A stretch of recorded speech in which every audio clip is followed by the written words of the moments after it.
Judge Raymond Hale slams his gavel and sentences Malik Carter, a black man, to 20 years in prison, cold, merciless, and convinced he holds all the power. Yet Malik doesn't flinch. Behind his silence lies a truth that could shatter the entire courtroom and strip Hale of everything he thinks he controls. What happens when the man you tried to bury turns out to be the one who can decide your fate?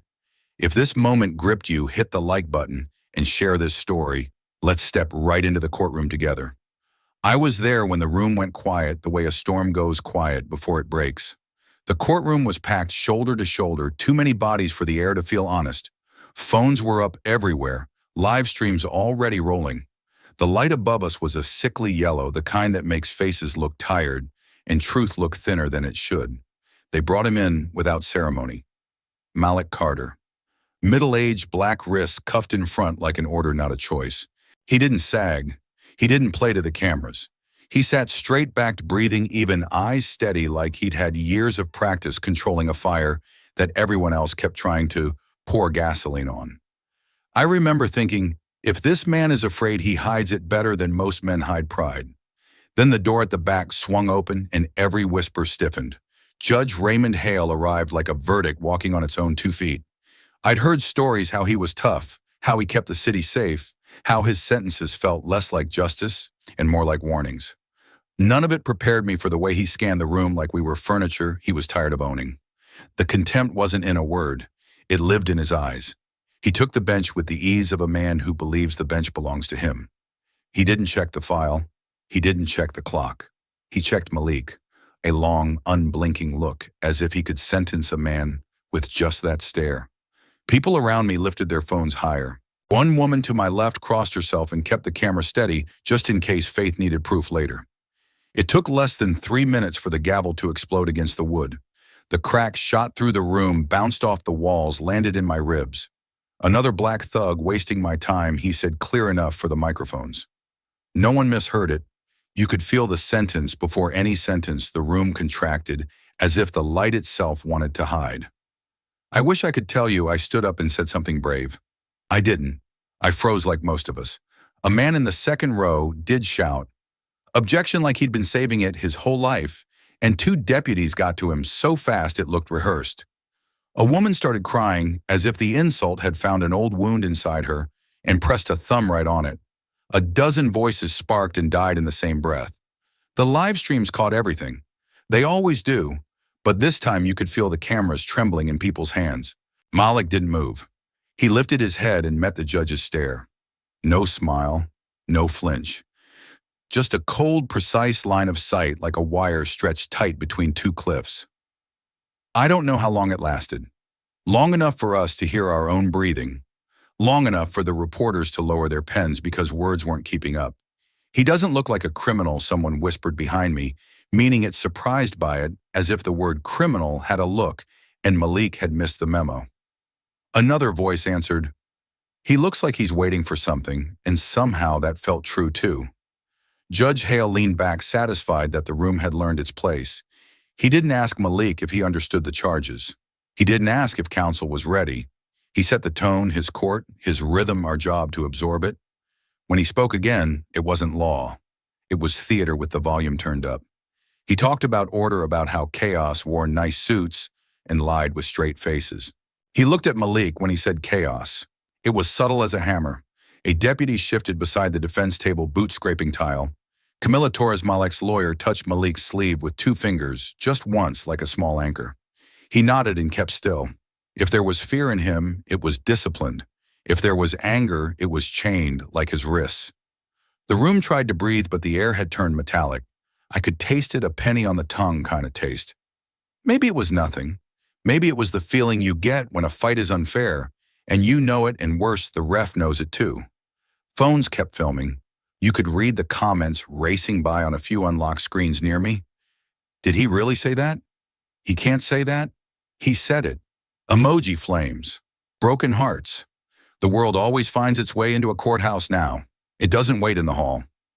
Defense will keep their theatrics to a minimum, the judge said, though no one had spoken. He turned a page he hadn't read and placed his palm on it like a lid. In the blink of an eye, he'd lowered a ceiling none of us could see, but all of us felt. Malik finally spoke, not loud, not dramatic, just clear enough to land. "I'll keep mine to the truth, Your Honor." It wasn't defiance, it was a promise. A few heads snapped toward him like they'd heard a riddle and expected the answer to be dangerous. You could feel the room take sides without anyone changing seats. Some people leaned forward to swallow every word. Others leaned back, arms crossed, like distance could protect them from whatever this was. The judge's mouth twitched. If he'd been a different man, he might have smiled. He wasn't. He tapped the gavel once, not to strike a reminder. His eyes said he'd already made a decision, and the talking was just ceremony toward it. A deputy's radio crackled low, a needle of sound pulling us back to the fact that outside this wooden light there was a city, and it was watching us watch this. Camilla squared her shoulders. Malik's cuffs clicked softly when he adjusted his hands, two links touching like punctuation. I kept looking at his face. It wasn't blank. It was held, like a door on a strong hinge. Whatever lived behind it, he wasn't going to let it swing open just because a man in a robe wanted it to. Maybe that was why the whisper kept circling the benches. He doesn't look like a criminal. He looks like someone who knows something. There are days when a courtroom feels holy, and days when it feels like a stage with one actor who refuses to share the scene. This was the second kind, and still there was a current running under it, a low hum I couldn't place. Maybe it was hope. Maybe it was something sharper. When Judge Hale lifted the gavel again, nobody coughed, nobody shuffled, the phone stopped shaking. We were braced for the next blow. We didn't know yet how far it would echo. We only knew that in a room full of voices, one man's silence had already become the loudest thing here. I remember the way Franklin Vaughn stood like a man trying to look taller than his fear. He straightened his jacket, cleared his throat once, twice, then launched into the indictment as if volume could substitute for proof. "Your Honor," he began, voice sharp enough to cut paper, "the state charges Malik Carter with disturbing public order, obstructing officers in the line of duty, and coordinating with known criminal elements for personal gain." He read each word like a nail he was determined to hammer in. Dates, times, a list of alleged contacts. It sounded official until you listened for the shape of it, for the weight behind the words. The shape was thin. The weight felt borrowed. He flipped pages quickly like he was racing something we couldn't see. Security footage places the defendant near the scene, he said, and the word near did a lot of quiet work in that sentence. Officers reported resistance, he added, but we'd already heard enough trials to know reported can mean almost anything. He called Malik a flight risk, then glanced toward the benches as if to borrow our agreement. He didn't get it. Camilla Torres rose the way a tide rises, steady, inevitable. "Objection," she said, calm and clear. "The prosecution's timeline is stitched together with maybes. Near the scene is not the scene, and the officer's statement is a single paragraph with no corroboration." She held up the paper. It looked small in her hand. "The state uses the word coordination without a single call log message or witness to establish who, when, or how." She didn't raise her voice. She didn't need to. The holes were loud all by themselves. Judge Hale didn't even bother to pretend he was considering it. "This court won't waste time with nonsense," he said, and the gavel tapped once like a door closing. It wasn't a ruling so much as a mood. You could see shoulders slump around the room, a quiet surrender people do when they realize the playing field is already tilted and nailed to the ground.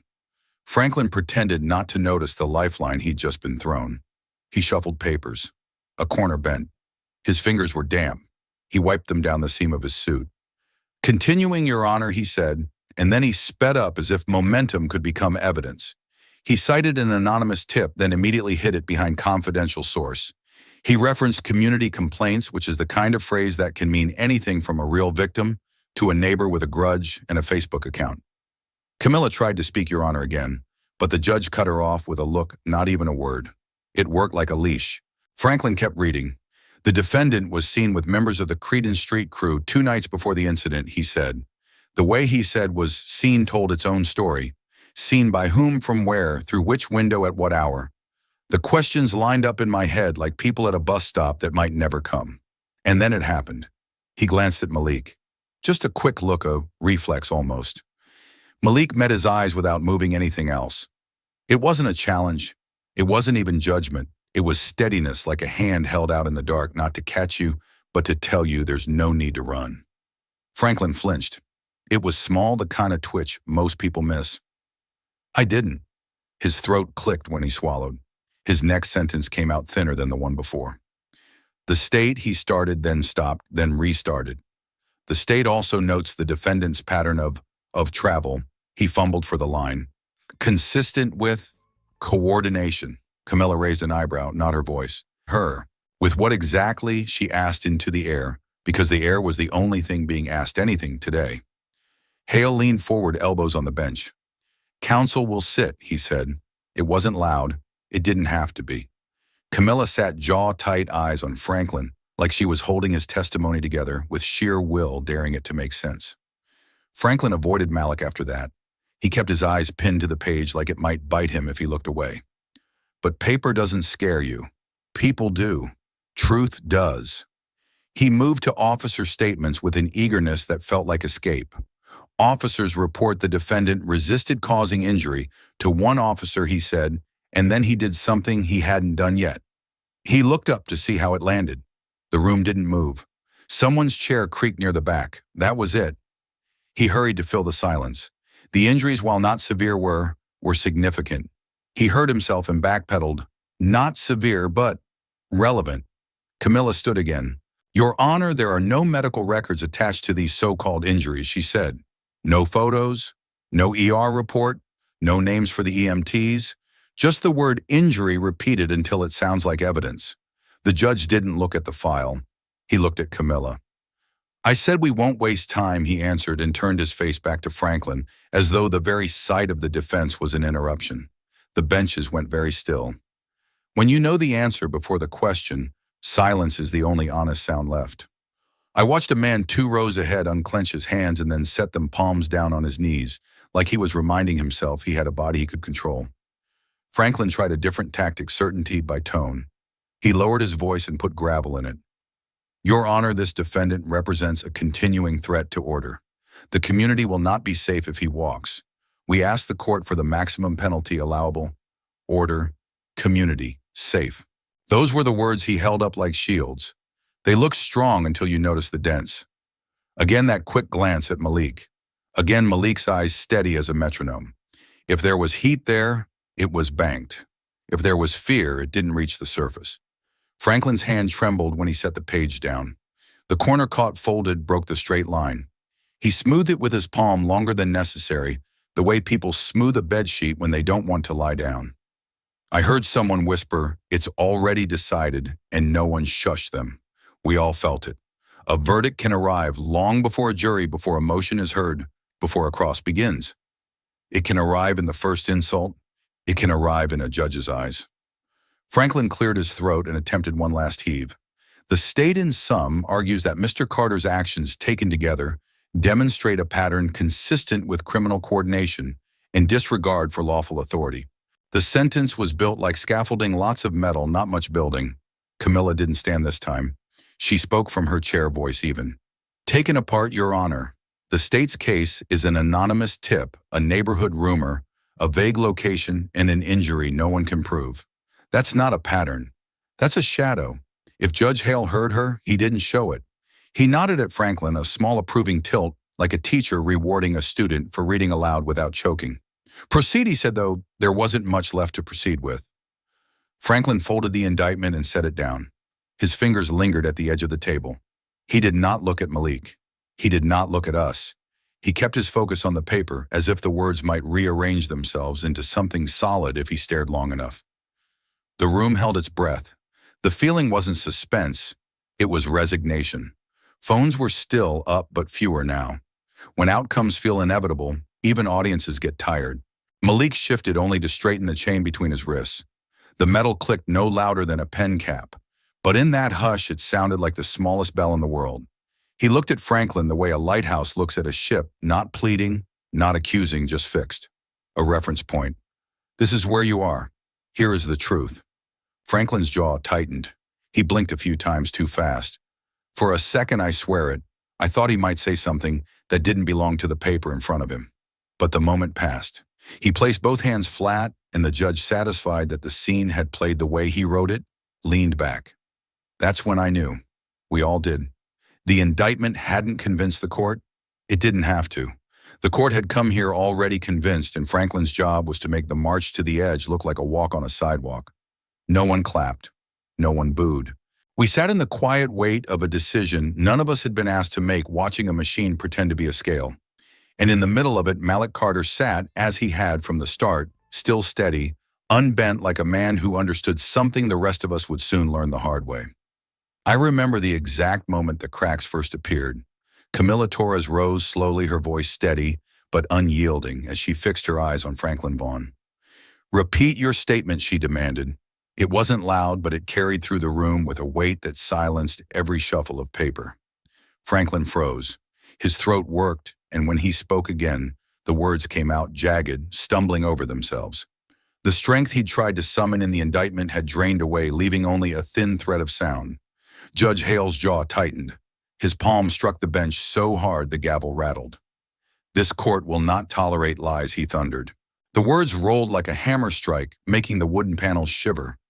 The sound didn't just echo, it stamped authority into the air. Yet beneath that roar, I caught a glimpse of unease flickering through the gallery. People shifted in their seats, whispers starting to rise. And then it happened. A sharp, broken cry cut across the room. An older woman with silver hair leapt to her feet, her voice raw with grief. "My boy," she screamed. "You sentenced my son for nothing, and he died in prison because of you." The outburst tore through the silence like glass shattering. Deputies rushed to her, grasping at her arms, dragging her toward the doors, but she fought with the wild strength of a mother who'd carried loss too long. Her words lingered like smoke long after her body was gone, and the weight of them hung heavy in the chamber. The crowd wasn't the same anymore. Some faces were pale with shock, others hard with anger. People leaned toward each other in hurried whispers. A seed of doubt had been planted in every corner of that courtroom, and it was too loud to ignore. Malik finally lifted his head. His voice wasn't raised, but it carried anyway. "History remembers Judge." The room fell still again. There was no defiance in his tone, only certainty, a quiet declaration that seemed larger than the man himself. I swear, I felt the words land like stones in water, rippling through each of us. Hale's face twisted into a smile that wasn't a smile. He leaned forward, eyes glittering with disdain. "I've kept this city safe for 30 years, he sneered. "Nobody cared how I did it. They cared that I did it." The arrogance landed heavier than his gavel. Some gasped, others stared in disbelief. You could feel the realization settling justice here was not law, but one man's will. It was the kind of confession people wait a lifetime to hear, and he offered it freely as though his pride were armor. Instead, it made him look exposed. Beside me, Elena Brooks never stopped writing. Her pen scratched across the page with urgency, her eyes sharp, her jaw tight. She was catching every word, every glance, every twitch of power. I watched her pause for half a second, as if she too realized Hale had just stepped too far. By then, the courtroom no longer felt secure for him. The first fracture had opened. We all sensed it, and once a crack shows, it only widens. What began with a mother's scream and a single line from Malik was spreading fast, turning the air electric. Even if Judge Hale didn't know it yet, this was the moment his fortress began to crumble. I felt the room shift without a single chair moving. It was in the way people stopped, blinking, the way breath came shallow. Elena Brooks, 2 seats down, glanced at her phone under the edge of her notebook. The screen lit her face for a heartbeat. Her eyes widened, then sharpened. She didn't gasp or look around. She just slid the phone beneath the paper and kept writing, hands steadier than her pulse. Later, she told me what that message said. In the moment, all I saw was the look that comes when a story stops being rumor and turns into a map. A source had sent her name's transfers dates. Bribes, not Whisper's figures. Judge Hale's figures. Up on the floor, Franklin Vaughn tried to gather himself like scattered papers. He cleared his throat, lifted a page he'd already read, and set it down again. "Your Honor, if I may," he started, voice frayed. He didn't get to finish. Hale's eyes cut to him like a blade. No words, just the look. It said, "Remember who writes this scene." Franklin's mouth closed around whatever courage he almost had. He swallowed it. I saw his tongue press into his cheek, the small, childish motion of a man deciding to keep a secret because the room has teeth. Camilla Torres rose anyway. Your Honor, the prosecution's witness appears to be reconsidering his testimony, she said, measured, not baiting him. I move to recall and clarify under oath. Hale didn't even turn his head. Denied, he said, casual as a shrug. We proceed.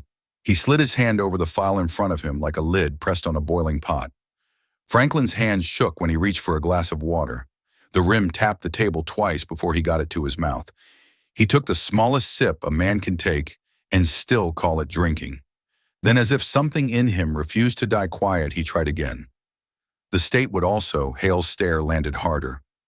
Mr. Vaughn, he said softly, too softly, we will not meander.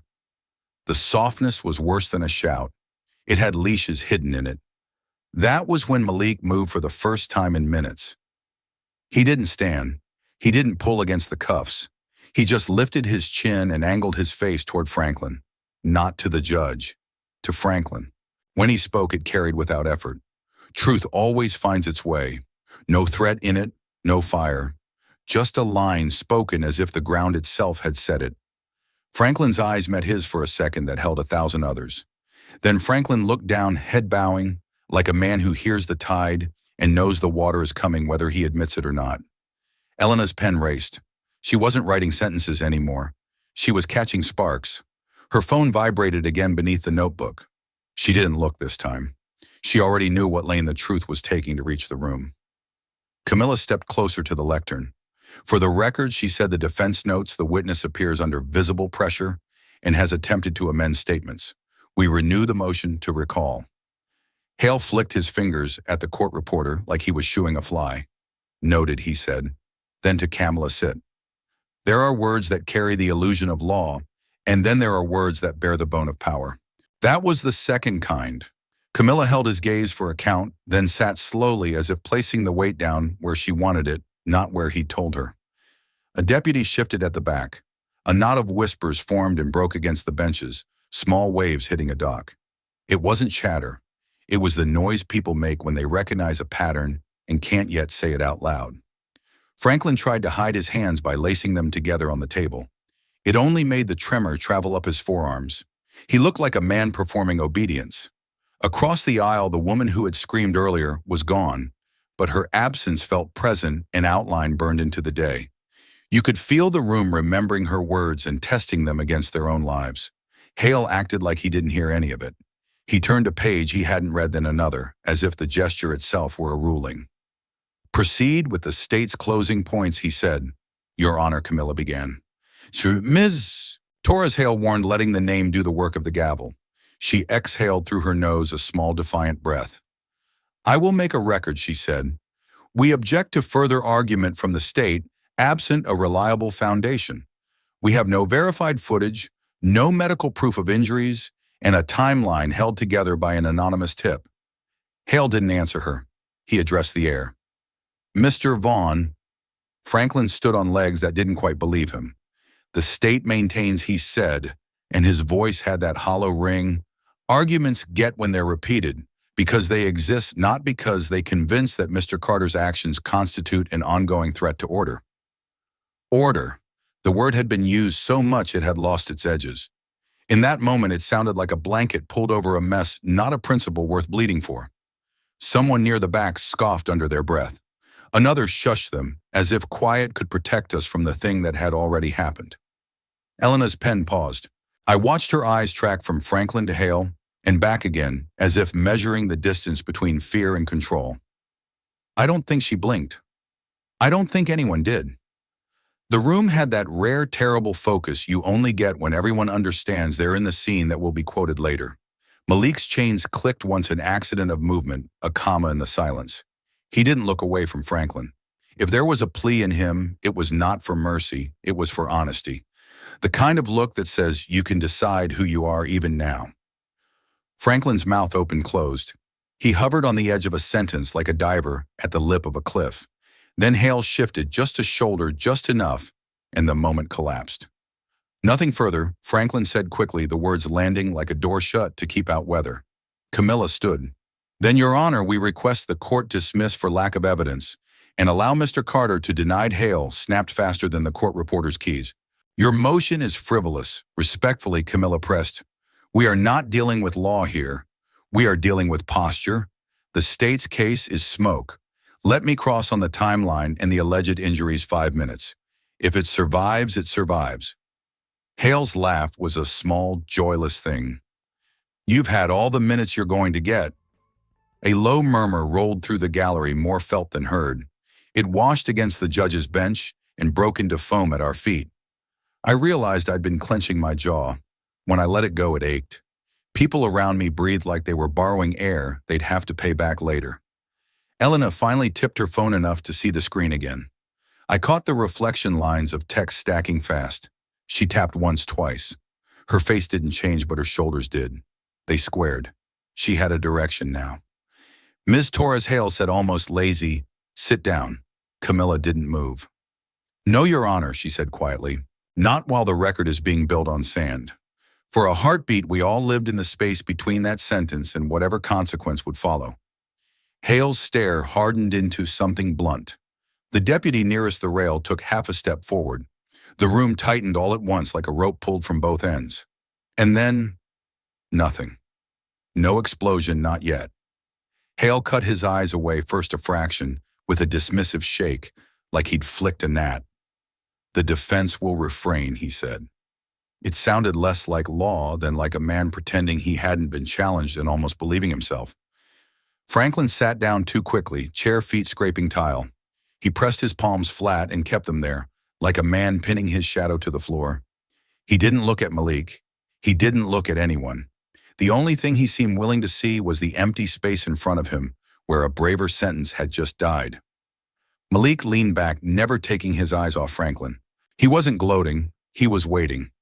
I thought of the woman from earlier and the way grief had given her voice a spine.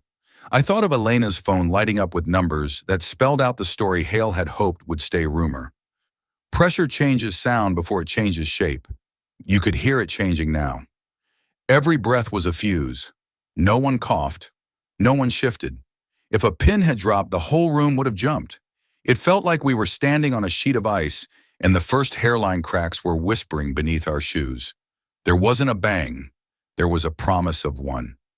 Hale stacked the papers in front of him, with unnecessary care, squared the corners, placed the gavel just so. "We're moving on," he said. But the room wasn't. The room was waiting, and it wasn't waiting for him. Somewhere in the gallery, a phone buzzed and didn't get answered. Somewhere in the back, a deputy touched the radio at his shoulder and thought better of it. Elena's pen returned to the page. Camilla's hands folded, knuckles white, then loosened, not in surrender, but in discipline. And Franklin stared at the wood grain in the table, like a man who'd realized the pattern he'd been following wasn't wood at all. It was water, and it was rising. We didn't know what would break first, a voice, a rule, a life.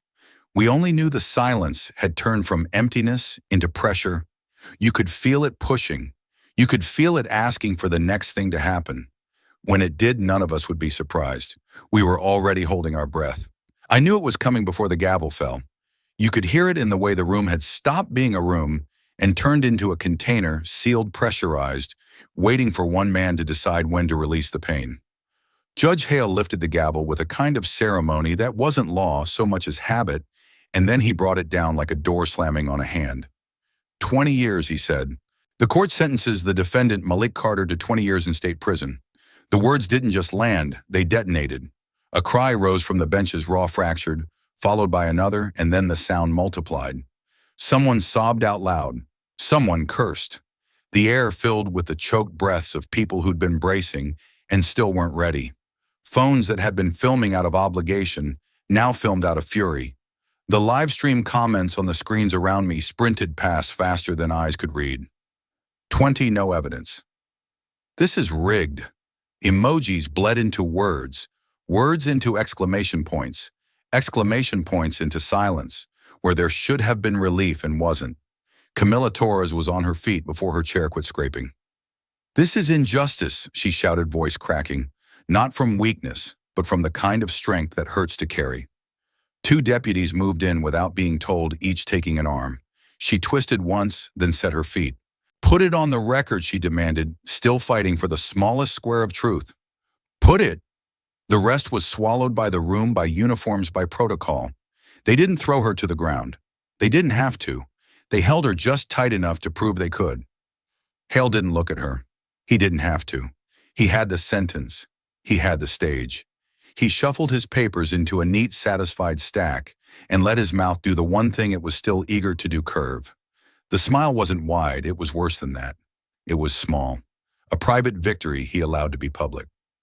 Beside me, Elena Brooks lifted her phone from her lap with the stillness of a surgeon. She didn't zoom. She didn't pan. She held the frame steady on that smile. 1 second, 2, 3 enough to tell the truth in a way 1,000 words could not. Her finger tapped to send, and I watched the video leave our row and enter the bloodstream of the city faster than a heartbeat. Malik didn't react. He closed his eyes, slow and deliberate, as if he were returning a lid to a jar he planned to open later. His face didn't tighten, didn't drop.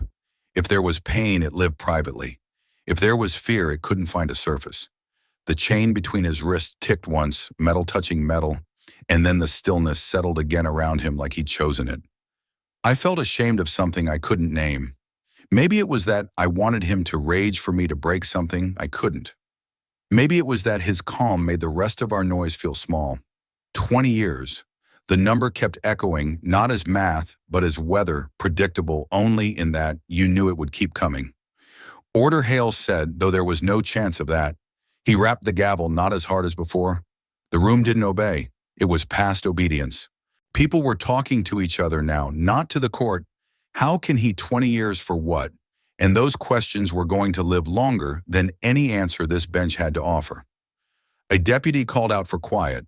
Another told us to sit even though none of us were standing. Camilla stopped struggling. The deputies loosened just enough to look like men doing a job instead of men enjoying it.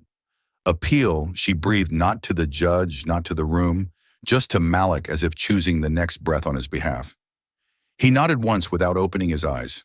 Elena's phone buzzed, then mine, then others, a chain reaction of pings that turned into the sound of 100 distant insects. "It's up," she said, not to me and not to herself, just into the air like a bell rung in a tower. A woman across the aisle raised her cracked screen to show the rest of us the clip of Hale's smile, already looping, already captioned. He grins as he takes 20 years. Another version had no words at all, just the close-up, the gavel, the breath, the curve of the mouth, the cut. It didn't need a narrator, it narrated us. The comments started to change from disbelief to coordination. Share this. Call them. Press outside now. Hashtags formed like Hale. You could feel the shift, outrage learning to stand up. Hale leaned back, satisfied the room would tire before he did. "Court is adjourned," he said, though the word adjourned sounded like an opinion, not a fact. He stood, and for a flicker, his eyes met Malik's. I watched that moment like it was a crossing, one man leaving the shore he believed was permanent, the other unmoved by the tide. A young man in the back shouted, "Shame!" and a deputy barked back, instinct sharper than training. The door at the rear opened a few inches and caught like the day itself had jammed in its frame. Malik opened his eyes. They were steady and clear.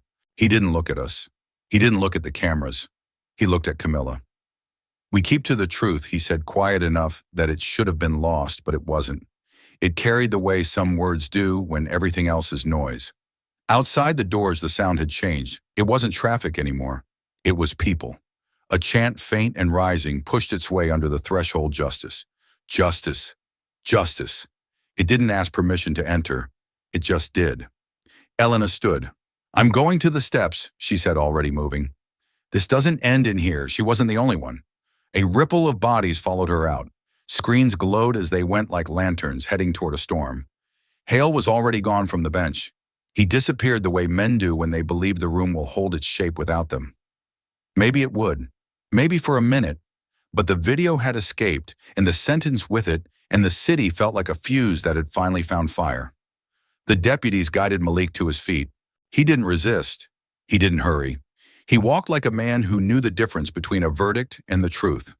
The chain chimed once more, and the sound felt somehow like a promise. Outside, the courthouse steps looked less like stone and more like a stage.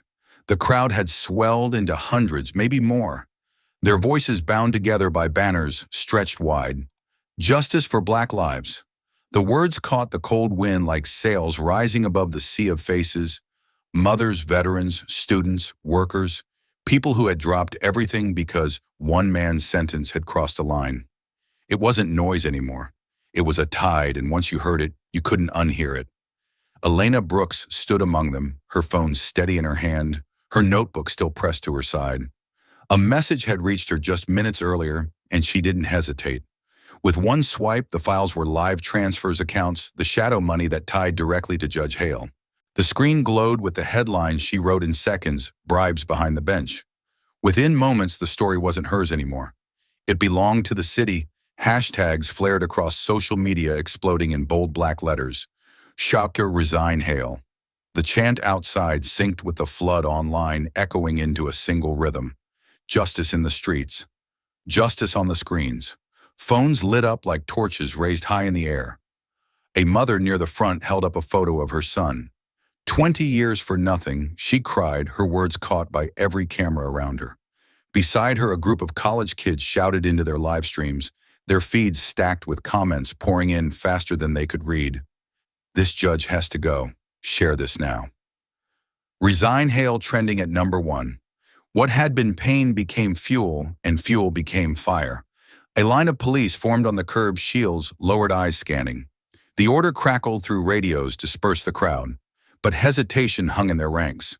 Some glanced down at the pavement, unwilling to meet the faces shouting back at them. Others kept their hands on batons but didn't move. One young officer muttered almost to himself, "This isn't right," before turning his head away. You could feel the fracture in their line. They weren't just facing a crowd, they were facing their own reflection. The chants surged louder. Justice, justice. The word wasn't just shouted, it was hurled like stone, like thunder. It bounced against the courthouse walls and poured through the cracks in the doors, flooding back into the courtroom. Inside, those of us still on the benches heard it clearly. It wasn't faint. It wasn't distant. It was a verdict being delivered from the street. Judge Hale lifted his gavel, determined to strike the wood as if it could drown out the world outside. His back was stiff, his chin high, the same posture he'd worn for decades. But his hand betrayed him. The gavel trembled between his fingers, wood quivering against skin. He brought it down once sharp, but the sound was swallowed by the chant outside. He brought it down again, louder this time, but the noise didn't bend. Order, Hale shouted. The word cracked thin where it should have been iron. Nobody inside moved. Nobody outside listened. Elena's video was already everywhere. In living rooms across the city, families were watching Hale's smirk beside the word 20 years. On buses, passengers scrolled through the leaked files that detailed every bribe. In offices, workers passed screens around whispering, "He's finished." The outside and the inside had merged into one story, a corrupt judge gripping a gavel with shaking hands, trying to hold back a tide that was no longer his to control. The chant carried on, relentless. Justice, justice. Each shout felt heavier than wood, louder than stone. And in that moment, it became clear the bench didn't hold the power anymore. The people did. Hale raised his chin higher, forcing a mask of defiance back onto his face. But everyone could see it, the tremor, the thin line of fear etched beneath his arrogance. His kingdom was shaking, and even his gavel couldn't keep it standing. I didn't see it coming. 1 second, Franklin Vaughn was a statue at council table, hands, flat eyes on the wood grain. The next, his chair scraped back, and he was on his feet, breath ragged, like he'd climbed a hill no one else could see.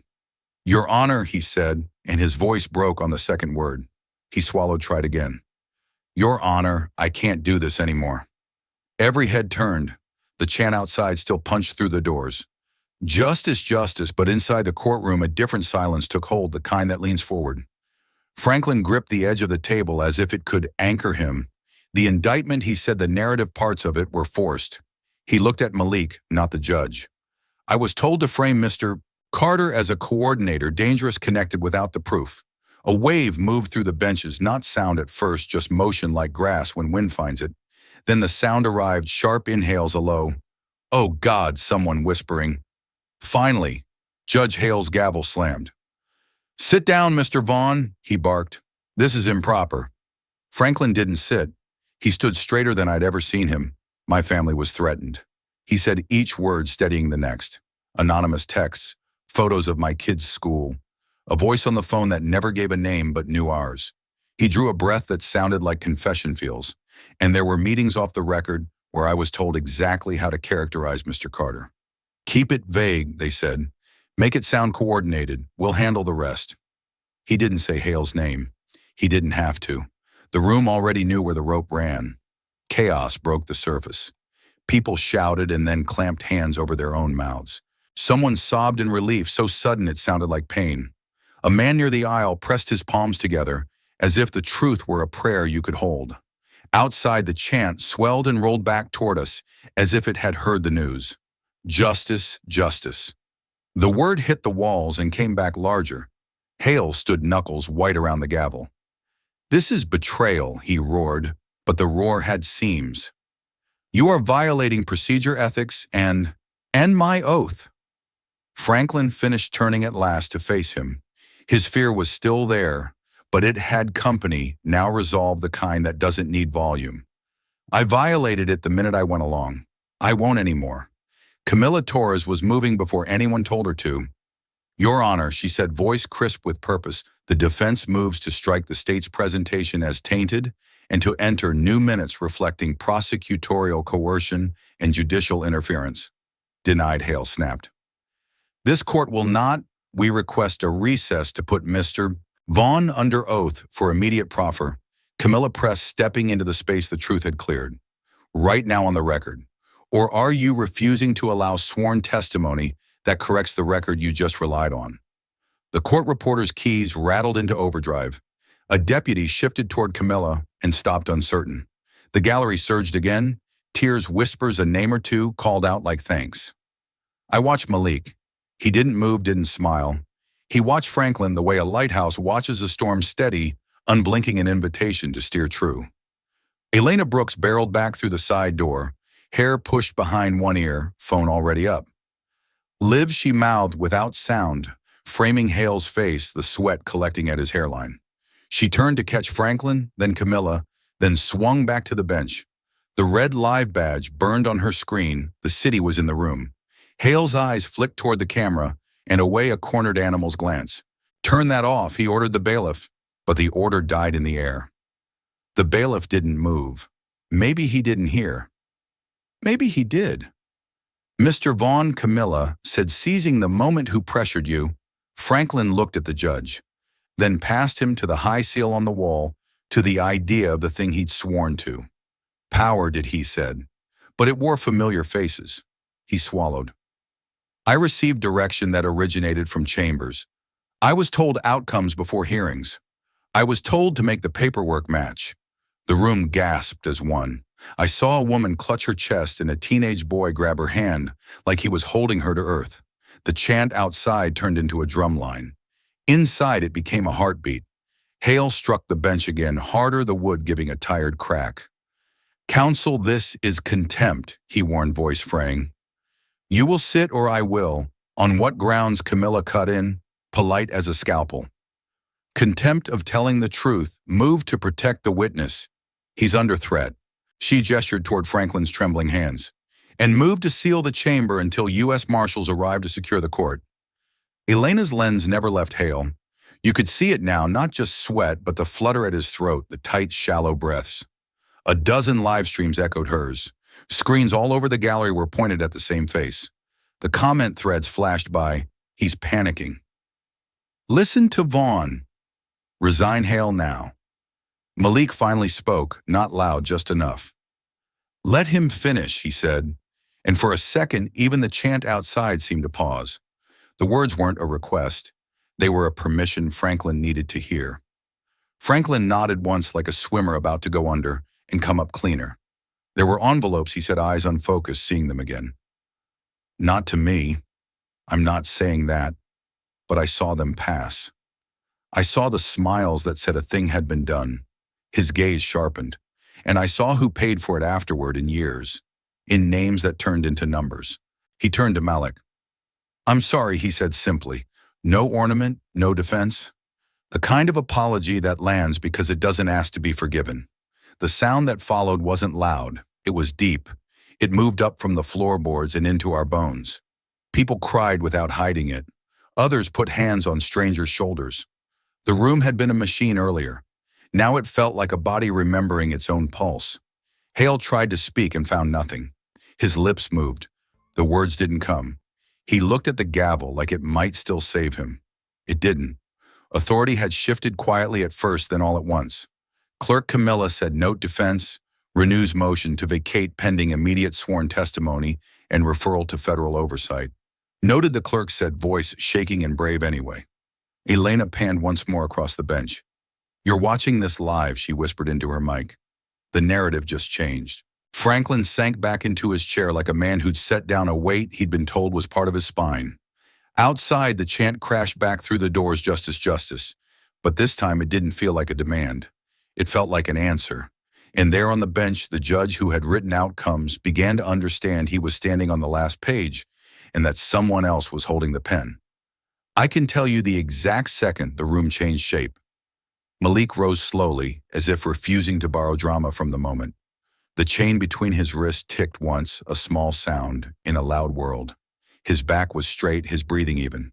But his eyes, calm, steady, held a heat that didn't flicker. People around me stopped shifting, stopped whispering. Even the chant from outside seemed to hover at the threshold, listening. He didn't look at Judge Hale first. He looked at us at the benches, the jurors' box, the press row, like a man making sure we were witnesses, not just an audience. Then he turned. His hands, bound but sure, moved to the inner pocket of his jacket. A deputy leaned forward on instinct. Camilla didn't flinch. Franklin watched like he'd been waiting for this without knowing it. Metal caught the light. Not a weapon. A badge. He drew it out with care, heavy and clean, the kind of gold that doesn't need to prove itself. For a breath, he simply held it, letting the room see. Phones lifted as if pulled by a wire. Elena's lens locked in. The seal glimmered under the fluorescence, crisp enough for anyone on a cracked screen to read. My name is Malik Carter, he said, voice carrying without effort. He raised the badge a few inches higher, his shoulders squared, his gaze level with the bench. I am the chairman of the Federal Judicial Oversight Committee.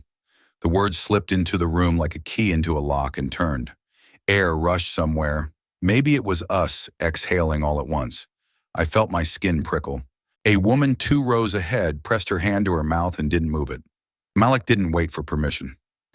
Judge Hale, he continued, each syllable measuring the space, your trial begins now. Silence fell so deep we could hear the building itself, vents humming, lights buzzing, the faint scrape of a pen the court reporter didn't remember she was holding. And in that silence, Hale, who had filled every inch of this room for 30 years, went empty. He didn't roar. He didn't pound. He didn't sneer. He opened his mouth and found no words. His eyes lost their focus, then their fight. The gavel slipped from his hand and hit the marble with a dry final thud that sounded like a door closing on a long hallway. He stared at the badge like a man looking at a mirror that finally told the truth back to him. No one prompted him. No one could help him. The silence didn't protect him. It exposed him. A second passed, then another longer, and then the room detonated. The benches exploded into sound shouts, sobs, laughter that wasn't about joy so much as relief finally finding a voice. People rose to their feet without thinking. A man behind me pounded the rail with his open palm, crying, "We see you," over and over. Camilla's eyes brimmed and steadied all at once. Franklin sat down as if his legs had remembered gravity. The deputies looked at each other and didn't move. Elena's stream went incandescent. I saw the live numbers rocket in real time on the screen next to me, tens of thousands. Then more, the chat, a waterfall of words and symbols. He's the chair. This is history. Resign Hale morphing into Noggin Hale on trial in a heartbeat. Clips forked and multiplied across 1,000 timelines, the lift of the badge, the sentence that flipped the room, the gavel falling out of the hand that had wielded it like a weapon. Outside, the chant didn't stop. It changed. Justice became justice now and then. The name itself, Malik Malik, rolled up the steps and through the doors like a wave responding to the moon. Hale reached for the gavel out of reflex and touched air. His fingers hovered, then curled into a fist that had nowhere to land. Sweat mapped his hairline. The arrogance that once rode his posture slid off his shoulders like a coat that no longer fit. He tried to stand taller, and in doing so made himself look smaller. Malik lowered the badge, but not the truth it carried. He didn't gloat. He didn't smile. He looked at the clerk. Please mark for the record, he said evenly, that the presiding judge is now subject to immediate federal review. Proceedings will be secured. His tone made it sound less like a request than the next step in a process that was already moving. The clerk nodded, eyes bright with fear and something braver. Keys clacked. The court reporter found her rhythm again, fingers racing to keep up with the future. I realized I was standing. Most of us were. Some held their phones above their heads like lanterns. Some held each other. A teenager wiped his face with the heel of his hand and started to laugh and cry at the same time. A veteran in a faded jacket saluted without irony and then let his arm fall shaking. Hale stayed where he was, not sitting, not standing, not speaking. A man suspended between a past he'd commanded and a present that refused to kneel. The badge glinted once more as Malik turned slightly, and in that brief flash, the story that had strangled this room loosened its grip. The sound didn't recede, it rose. It piled into the rafters and pressed against the ceiling tiles and spilled out onto the steps. Across the city, living rooms and buses and break rooms watched the same moment, in the same second, 1,000 miles made small by a signal, racing faster than disbelief. I tell you truly, some endings arrive with a bang. This one arrived with a silence the moment a man who called himself the law discovered the law had a witness and the witness had a badge. And once we saw it, we could not unsee it. The world had been tilting all day. Now it finally clicked into place. It didn't take hours. It took minutes. Once the badge was up, the locks on information seemed to pop like seams. Boxes of names and dates that used to be rumors turned into files with headers. Camilla slid exhibits across the clerk's desk: payment ledgers, private messages, a chart that mapped sentences to donors, the way storm tracks mapped to pressure. A separate binder held the list nobody wanted to read. Case after case, men and women marked wrongfully convicted, each line a life routed by a signature from the bench we were staring at. Elena was everywhere at once at the rail by the door on the steps. "You're seeing this live," she said into her mic, the camera steady on the evidence as it moved. Clips of Hale's smile cut to screenshots of transfers and a spreadsheet that looked frankly like a receipt for a decade. The new tag lit up the feed and swallowed the old ones whole. Justice for Malik. It poured through timelines like ink and water, spreading until even the people who never watch court feeds were watching this. Down by the aisle, a captain spoke into a radio, listened, and then lowered it slowly. He glanced at his line. No one met his eye. Two officers took a single step back, then another, as if the ground itself had shifted under their boots. One removed his helmet and held it at his side, face open to the air. Another tucked his baton away. They weren't grand gestures. They were refusals, and refusals have a sound when enough of them happen at once. Inside, Franklin Vaughn left his chair like a man surfacing from deep water. He didn't speak. He crossed the space between tables and stopped in front of Malik. For a heartbeat, they just looked at each other, one man unbound by confession, the other still bound by cuffs. Then Franklin dropped to his knees. The motion was so sudden the whole gallery gasped. His hands shook but didn't reach out. Tears made tracks to his jaw. "I'm sorry," he said the words clean because there weren't any others around them. Malik didn't move to lift him. He stood as he had stood all day, quiet, anchored. "Get up," he said, not unkindly. Franklin rose unsteady and stepped back, wiping his face like a man returning to himself. Elena swung the lens to the bench. Hale hadn't found his voice. The clerk read off the exhibits. The court reporter tapped a history, one keystroke at a time. And the judge, who once treated outcomes like his private inventory, sat watching a record that didn't belong to him anymore. When Malik finally spoke to the room, his voice rode the air the way a bell rides distance. "Justice isn't your crown," he said, eyes on the bench, then on the seal above it, then on us. "It belongs to the people." The sentence landed everywhere at once, on the marble, on the caps of pens, on the screens outside, where thousands watched in the winter light.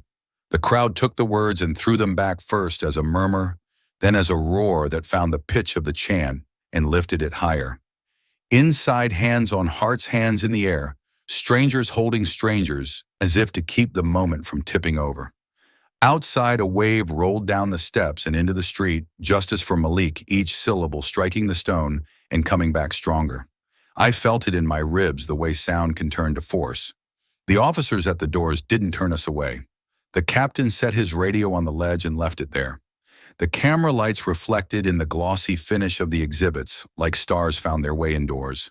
Some falls happened like a push. This one happened like a truth finally given enough witnesses.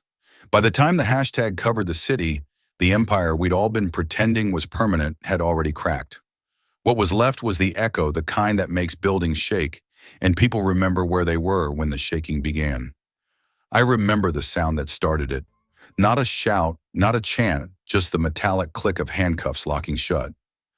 Judge Raymond Hale, the man who had ruled this courtroom like a kingdom, stood pale, and emptied wrists bound in steel. His face was drained of color, his eyes vacant.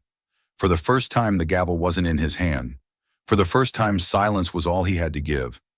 Outside, the streets answered differently. The crowd of thousands broke into cheers, into sobs, into a roar that rolled like thunder up the courthouse steps. Some dropped to their knees in tears, others raised fists to the sky. The chant had changed, but its heart was the same. Justice had arrived, and this time, it wasn't leaving.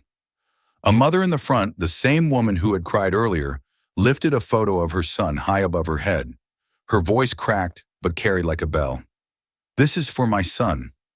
The square answered her with a wave of applause so fierce it shook the windows. Malik Carter stepped through the doors. Then Chains removed no swagger in his walk, no triumph in his face. He paused on the steps, letting the sight of the people reach him before his voice reached them. "Justice," he said, steady and strong, "is never silent." Phones tilted upward. Elena's camera caught every frame, the badge. The cuffs on Hale, the mother's cry, Malik's words. Within minutes, the clip was everywhere, a symbol stitched into headlines, timelines, and hearts. Around the globe, people leaned in closer to their screens, whispering, "This is history." Camila Torres pressed a hand to her mouth, eyes wet but shining. She looked at Malik as if seeing him for the first time in full. "You didn't just win your case," she whispered through the noise. "You changed the system." Hale dragged past us, forced one last glance at Malik. His eyes flickered with hatred, with fear, with something hollow where power used to live. Then he dropped his gaze, shoulders folding in on themselves, as deputies led him into the dark hallway. His silence, once his weapon, was now his sentence. The crowd outside lifted their fists as one. "Justice," they cried, not once, not twice, but over and over, until the sound was less a chant and more a current. It rose through the buildings, through the live stream feeds, through the air itself. Standing there, I knew this wasn't the end of a trial. It was the beginning of a reckoning. And the echo of that single word, justice, still rings in my ears. It wasn't just a victory for Malik. It was a reminder for all of us. Some verdicts are spoken by a judge. Others are spoken by the people. This one belonged to the people. Justice, as we've seen in this story, is never truly silent. It speaks through courage, through truth, and through the people who refuse to give up. What happened here wasn't just about one man or one courtroom. It was about reminding us all that fairness and dignity belong to everyone. If this story moved you, please take a moment to like this video and share it with someone who needs to hear it. And don't forget to subscribe to Mr. Mac's Stories so you won't miss the powerful stories we bring to life. Your support means more than you know. It gives our team the strength to keep creating stories that shine a light on justice, compassion, and hope. And here at Mr. Mac's Stories, we'll always carry one symbol forward, the echo of justice that belongs to the people.